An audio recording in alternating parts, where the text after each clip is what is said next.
Yeah. I don't have a choice though during the season. So let's hope not. Well, is this where you live though? No. No, okay. I'm in Bayport. Right. That's what I thought. That's what I was trying to figure out. You were saying you're a snowbird. I thought that you were. Well, yeah, it's, I can shoot by side. Okay, gotcha. Gotcha. Yeah. Coach, basic minimum tonight, in place it's really tough to play that one of your all-stars with that in mind. Where does the attention? I mean, it needs to be on being the best version of ourselves. Obviously we're playing a high level competition, bunch of guys that individually scrap and get after you. Spo does a great job game planning, for his opponents, making sure his teams are organized and structured and disciplined. So we're going to have our hands full. If we do the right things, we're confident our guys will go out and compete and give ourselves a chance. With them taking care of the basketball, your transition defense, how you work versus switches, all those things are going to be important. We got to make sure we pay attention to the details. Let's say Darius having some attention on Evan, he's going to be guys out there. Well, it's the responsibility of those guys, right? Like they carry a certain weight and have to do certain things, as far as Darius and Evan go. But their job is to help their teammates also. And to simplify the game is if you ever find yourself with two on you, somebody's open, and you need to get the ball to the person that's open and then continue to make those plays. And then, those other guys are very capable. Lowry's capable of big nights. All of our guys have shown, that when their number's called upon, they can go out and have big nights. So, it'll be dictated by what the defense does, but we've got to find a way to take advantage of it. After that, Jared, those guys have played next to each other as well. But that game, how does it grow? I guess is sort of find chemistry days and what they build on. I mean, it's different, obviously. The combination of Evan and Lowry at the 4-5. Evan's responsibilities are a little different on both sides of the ball when he shifts over to the 5, and then same for Lowry when he goes from the 3 to the 4. So this is something we've seen a little bit of, but it's still something that from the way it looks, there's going to be quite a bit of time for those guys to develop and work at. So again, I think their skill sets complement one another. Lowry's ability to space the floor. Evan does have the ability to put pressure on the rim and roll, and attack the paint, post the paint, all those things. So I think they help one another. But again, it's going to be something they continue to work on. Does it help at all? I guess because Lowry and Evan do play next to each other when Jared is, using that line of chemistry a little bit already. He's not just shifting. Yeah, no, their relationship is good. They understand each other's strengths and weaknesses. Again, it's just, systematically, there's small things that are different when you go from the 3 to the 4, the 4 to the 5, and then how do they do those things together? It just will take them a little bit of time to figure it out. But again, we're confident in their skill set, and it'll match quickly. Chris Fedor, Cleveland.com, AJB. What's up, Chris? Hey, what would it mean to you to win Coach of the Year? I don't know. We'll talk about that 17 games from now. I think what we do is try to pay attention to and live in what's going on right now and doing the job that we have to do. Being a coach is a difficult job. I know you and your colleagues like to write about how easy it is, but it is difficult, and there's so much more to it than just X's and O's. The dynamics of personalities, the outside, embracing an environment and a fan base and trying to do all the right things, because how much time and effort and season ticket holders, like there's a lot that goes into this position and having to manage this position. Obviously it would be a great honor. Don't get me wrong, I'm not a kid, but it would be a great honor.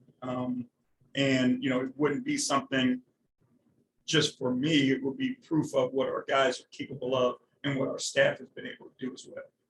Spo talks about you at the All-Star game, talks about you before the game. What is your relationship? We go back a long, long time.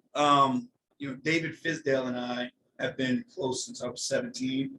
Fizz worked for Spo, in the video, when they both were in the video room years and years ago. So I used to come out here a bunch and spend time with Fizz and spend time with Spo. I can remember when we were first in Charlotte, and it was our first or second year. He was here in Miami, and we would coach against each other in summer league. So we've always had a great relationship. Years ago. Heat obviously are known so much for their culture. Are there things that you try to emulate about Miami? The environment overall, yes. Having to use my own personality and the things that I value, which are obviously we're different people, right? Starting with Pat Riley, like that influence. But having a true identity is something that they haven't had for a long, long time. So that was something that through my personality, our staff, our players, like we wanted to implement that and have something that you can say this is Cleveland Cavaliers basketball. I think that's what the Miami Heat have done an outstanding job of. And personally, I don't know if they get enough credit for the job that they've done. But as a coach, you have a ton of respect for, just you can put your eye on a Miami Heat player. You can watch a game and like that's the Heat. And I think that's what we're aiming for. Is Jared Allen, is there still a time table? Not that I've been there. This is gonna come out wrong. I don't mean critically at all. But why isn't there a time? Well, I mean, there's a process of seeing the specialists. And then as you go through the specialist, there's decisions that have to be made on the treatment, the rehab, and then it comes down a lot to the individual and how they heal. So, it's kind of, we have a frame, but to put a pinpoint on, I think it's really difficult. Is there a concern that he's out? That he's done? For the, no. John. Hey, what's going on, Coach? What's How you up? doing? It's John Crown. Yeah, I see you standing right. I was wondering why you guys. Yeah. Sorry about that. That's all right. Just asking about Mobley and just his growth that you've seen from the start of the season to now, continuing to emerge as a rookie of the year candidate. What have you seen from him? I would say in the last couple of months since we've seen together. I mean, a lot more of the same. I think what is, and I say this a lot about him, but what is unique is there is an emotional stability in him that you don't see a lot in young players. He doesn't do this. If he has a down quarter, somehow he figures out in the second quarter how to fix it. But all the stuff that he does is how do I help my team win? Like we've never had a conversation with him about, I need the ball more, I need this more, I need that more. He's just in the moment and goes and figures out what it's necessary to help the team win. I think that's what, continues to impress us as teammates. And when you're around him every single day, you are amazed by a guy at that age, who has that mindset. Coach, good to see you. It's very Spolstra equally complimentary of you and your team.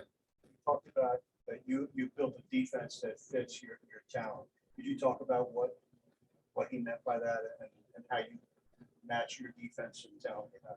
I mean, I think it comes down to, our size and the ability that we have because of our size to do different things. When typically, and even with Dean, we were talking about it before, like Dean Wade is 6'10", he's not the 7 feet that Lowry is, but he is 6'10", and he allows us, to be a switchable team. And then we have, some really good dogged individual defenders. Like, you think about the things that Isaac Okoro has been able to do, as an individual defender, both on ball and off ball. So we've tried to use their strengths and just play to their strengths. You've got two of the best bench players in the league tonight, Kevin and Tyler Hero. Just from your experience coaching Kevin, how do you get a player to buy in to be able to make that kind of impact off the bench? I mean, it's trust, and it's a belief that no matter what happens, we still would do right by Kevin. And I think that's what he was able to buy into. And, you know, that's where, you know, I was fortunate that he and I, you know, were together his first 3 years in the league. And we built a relationship over that time because, you know, for a guy to do, you know, what he did, you know, who's accomplished as much as he accomplished and still buy in, you know, there has to be that trust that we would do right by him. It also is a huge sacrifice on his part, you know, to do what he did and then do it without the hangover of emotions and still be able to go out and be effective. Because if you look at Kevin, like, I mean, he is productive in whatever minutes you give him. You know what I mean? Like over his career, you know, he's had a unique ability to do those things. So, you know, it was his sacrifice that led to it, but his buy-in to help the team because that's all he wanted to do. No Gabriel on Twitter? No? JoJoCavs.com, Coach. I was just going to ask how nice it's been to have a veteran like Ed Davis, not just for spot duty like this, but even off the floor working with your bigs all year long. I mean, it's been great. And, you know, what Ed brings a lot of is what nobody sees. You know, Ed's the guy, you know, on practice days or off days, you know, who's bringing the guys together. You know, he's the guy who's in guys' ears to make sure, you know, that everybody's holding each other accountable.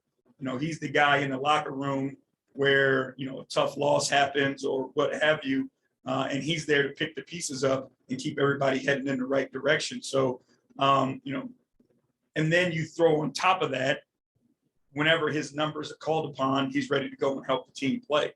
You know, that's leadership in its own right. So we're fortunate, you know, that we have Ed with us. Thanks, Coach. All right. Thanks, everybody. All right, appreciate it. Thank you.